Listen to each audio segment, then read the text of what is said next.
اور کنٹریکٹر بھی اتارے جنہوں نے لوگوں کو بھی مارا. اب وہ کہاں گئے؟ واپس چلے گئے نا. وہاں جا کے کل وہ مس یوز کرتے ہیں تو وہاں پہ لا کی ضرورت ہوتی ہے کہ آپ کے انٹرنل لا اتنا اسٹرانگ ہو کہ وہ لوگ وہاں پہ جا کے چیزوں کو مس یوز نہ کر سکیں. تو آپ سے دیکھیں نا, آپ نے ایک جنگ لڑی, آپ نے اپنا ہڈن ایجنڈا بھی پورا کیا, آپ نے اپنا نیوکلیئر بنایا اسی وار کے پیریڈ کے اندر, پھر آپ میزائل ٹیکنالوجی کے اوپر چلے گئے. ایسی بالکل سویپنگ سٹیٹمنٹ کے اندر ہم نہیں جا سکتے جیسے ہم چلے جاتے ہیں یا پچھلے سیگمنٹ کے اندر چلے گئے. اور ایگزیکٹلی ابھی آپ پھر وہی ہم سٹیٹمنٹ دے رہے ہیں, کیا ہمیں اسرائیل کو تسلیم کر لینا چاہیے؟ اسرائیل کو تسلیم کرنا, دیکھیں سعودی عرب کے اوپر کیوں پریشر آیا؟ سفارتی تعلقات تو اس کے سعودی عرب کے ساتھ بھی نہیں ہے سلمان کو, لیکن کیا ہمیں یہ کرنا چاہیے؟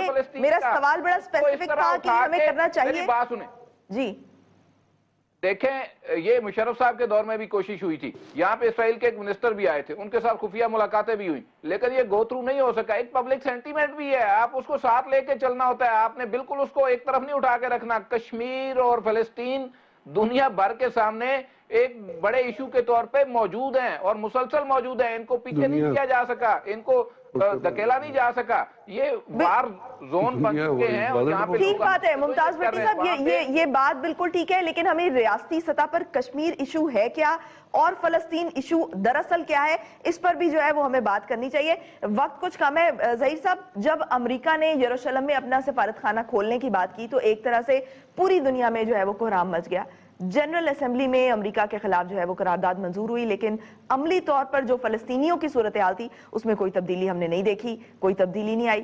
2 اسٹیٹ سولوشن پر کوئی پیش رفت نظر نہیں آتی. کیوں عالمی برادری کا جو موقف ہے وہ فلسطین کے حوالے سے غیر مؤثر ہے؟ دیکھیں, مائٹ از رائٹ والی پالیسی ہے, اور مسلمانوں کی اوقات ہے کیا, مسلمانوں کے پاس کون سی سائنس اینڈ ٹیکنالوجی ہے؟ جب ان کا وقت تھا انہوں نے رول کیا, آج ان کا وقت ہے وہ رول کر رہے ہیں.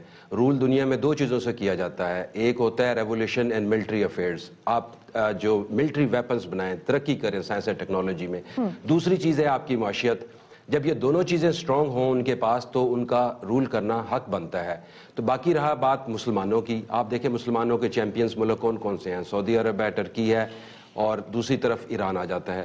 آپ دیکھیں نئی ینگ جنریشن آ گئی ہے, نئی لیڈرشپ آ گئی ہے سعودی عرب میں اور یہ یو اے ای کے. محمد بن سلمان اور محمد بن النہیان, یہ 2 وہ کون تھے جو ٹرمپ کا جو سن ان لا ہے وہ اس کے پروبیبلی کلاس فیلوز ہیں. دیکھیں وہ کلچر کیا ہے. ابھی سعودی عرب کو کیا پتا ہے؟ سعودی عرب کی جو اپنی پالیسی ہے میرے خیال کے مطابق وہ یہ ہے کہ وہ ایران کو شاید دشمن سمجھتا ہے لیکن اسرائیل کو پروبیبلی وہ نہیں سمجھتا. اور دوسری بات, آج کل دنیا کے اندر اکنامک جنگ پہلی چل چکی ہے. آپ یہ دیکھیں جب سے ٹرمپ آیا ہے نئی صف بندیاں ہو گئی ہیں. ٹرمپ کا موقف کیا ہے؟ ٹرمپ نے آتے ہی سب سے پہلے جو چائنا کی جتنی ایکسپورٹس تھی اس پہ ٹیرف لگایا, اور جسے چائنا بالکل ڈیفینیٹلی ناراض ہوگا. پھر اس نے یورپ کی جتنی چائنا نے بھی لگا دیا. پھر آپ دیکھیں یورپ کی جتنی ایکسپورٹس امریکہ میں جاتی تھی ان پہ امریکہ نے ٹیرف لگا دیا. ان ریٹرن یورپ نے کیا کیا؟ ان کے جتنا یہ سوشل میڈیا جس میں گوگل وغیرہ ساری چیزیں آتی ہیں, فیس بک, سوشل میڈیا, اس پہ ٹیرف لگا دیا.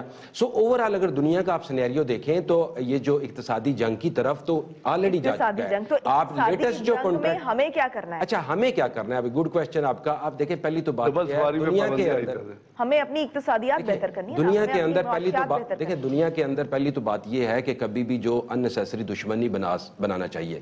ہم کیا فلسطین کی حمایت کر سکتے ہیں؟ ہمارا کراچی بڑی مشکل سے سنبھلا ہے, اور بھائی ہمارا تو پشاور ابھی آج بھی وہاں ڈر لگتا ہے. تو خدا کے لیے پہلے ہم فلسطین اور ان کی ہم جو مورل سپورٹ ہم ضرور کر سکتے ہیں. ہم اتنے قابل نہیں ہیں کہ ہم ان کی فائنینشیل اور ڈپلومیٹک لیول پہ ان کو سپورٹ کر سکتے ہیں, بیکاز ہمارا تو ہاؤس ان آرڈر ہونے کے لیے ٹائم لگنا ہے. تو پہلی تو چیز یہ ہے, ہاں یہ بالکل جینوئن مسائل ہیں, ان کا حل ہونا چاہیے. کیا پاکستان ہی ٹھیکیدار ہے اس چیز کا؟ بالکل ٹھیکیدار ہونا چاہیے, لیکن اس پوزیشن میں پہلے آ جائے ٹھیکیداری کی تاکہ پھر ان کو بتائے. لیکن آپ یہ دیکھیں, ہمیں یہ نہیں بھولنا چاہیے کہ ہمیں جو ہمارے نیبرز ہیں ان کے ساتھ ہمیں کہیں نہ کہیں نیگوشیٹ کرنا چاہیے, کیونکہ پہلے آپ اقتصادیات بہتر ہوں گی, پھر آپ آگے سائنس اور ٹیکنالوجی کی طرف جائیں گے. اگر آپ یہ نہیں کر پائیں گے پھر جتنی آپ کو ایڈ ملنی ہے, جتنی IMF, جو ورلڈ بینک, جو آپ کو ڈکٹیٹ کرایا جائے گا, آپ وہی بیانیہ اختیار کریں. قبول کرنا پڑے گا. رضوان رضی صاحب, پاکستان میں مولانا فضل الرحمان صاحب نے جو ہے وہ کشمیر اور فلسطین کے حق کے لیے ملک گیر احتجاج کا اعلان کیا, کیا کہیں گے؟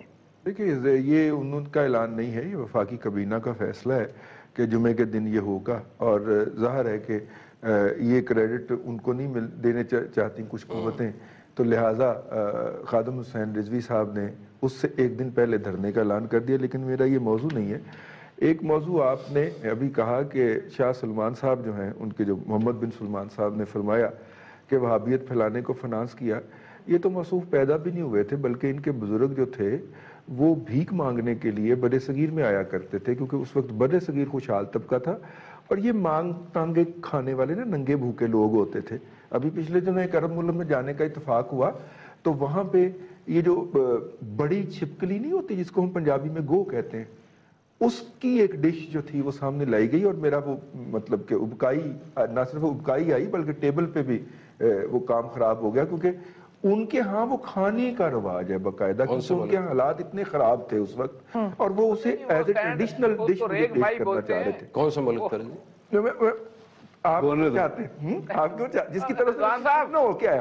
اچھا جی جی ممتاز بھٹی صاحب، وہ اس کا کوئی نام بتا رہے ہیں۔ بھٹی صاحب ایک منٹ، اس بر صغیر کے اندر وہابیت کا نام کہتے ہیں وہ رضی صاحب جی اچھا چلے جی جی بولیے گا ممتاز بھٹی صاحب۔ بھٹی صاحب آپ بول لیجئے، میں چپ کر جاتا ہوں۔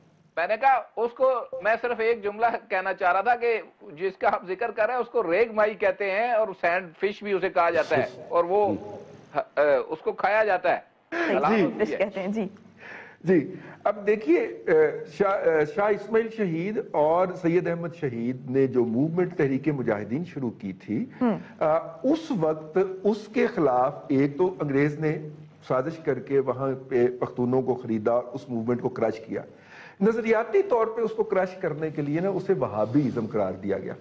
وہابی ازم کی ٹرم جو تھی وہ عرب پیننسولا میں تو کبھی تھی ہی نہیں، وہ تو برے صغیر میں، اور برے صغیر میں بھی موجودہ پاکستان کے ناردرن ایریاز کے اندر گڑی گئی، اور اب یہ یہاں سے کچھ گورے یہ ٹرم اٹھا کے لے گئے، اور پوری دنیا میں وہابیزم گاتے پھر رہے ہیں، ان کو کوئی کاؤنٹر کرنے والا اس وقت نہیں ہے۔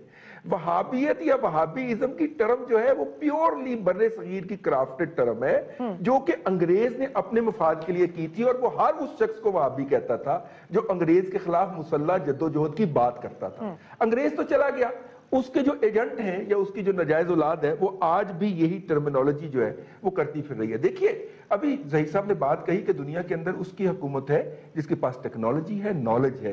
میں کہتا ہوں اس کے اندر ایک اور بات ایڈ کر لیجئے۔ اسٹیفن ہاکنگ جو مر گیا ہے، اس نے ایک بات کہی تھی کہ 21ویں صدی کے اندر اقتدار وہ قومیں انجوائے کریں گی جن کا انفارمیشن فلو کے اوپر کنٹرول ہوگا۔ یہ آپ کے ہاں اور میرے ہاں جو 70 کے قریب ٹیلی ویژن چینل کھل گئے ہیں نا، یہ بیسیکلی اقتدار کی لڑائی ہے، یہ انفارمیشن فلو کو کنٹرول کرنے کی بات ہے۔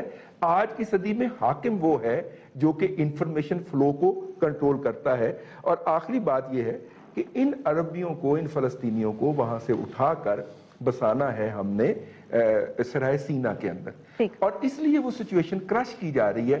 پاکستان نے ایک اصولی موقف لیا تھا، لیکن آج بھی آپ کسی عرب خطے کے اندر چلے جائیے، وہاں پہ آپ کو آپ کا میزبان، میرے میزبانوں نے کم از کم 4 عرب ممالک میں پچھلے میں 2 سالوں میں گیا ہوں، اور مجھے میزبانوں نے بتایا کہ یہ اسرائیل کی ایمبیسی ہے، لیکن نہ یہ ملک اسرائیل کو تسلیم کرتا ہے، نہ اس ایمبیسی کو جھنڈا لگانے کی اجازت ہے، لیکن بندہ ان کا سفیر لیول کا یہاں پہ بیٹھا ہوا ہے، اور تعلقات سارے چل رہے ہیں۔ مصر اور ترکی کے بعد سعودی عرب تیسرا ملک ہوگا جو اس کو ڈکلیئر کرے گا، لیکن یو اے ای کے اندر بھی، قطر کے اندر بھی، بحرین کے اندر بھی، اور عرب پیننسولا کے ہر ملک کے اندر یہ موجود ہے۔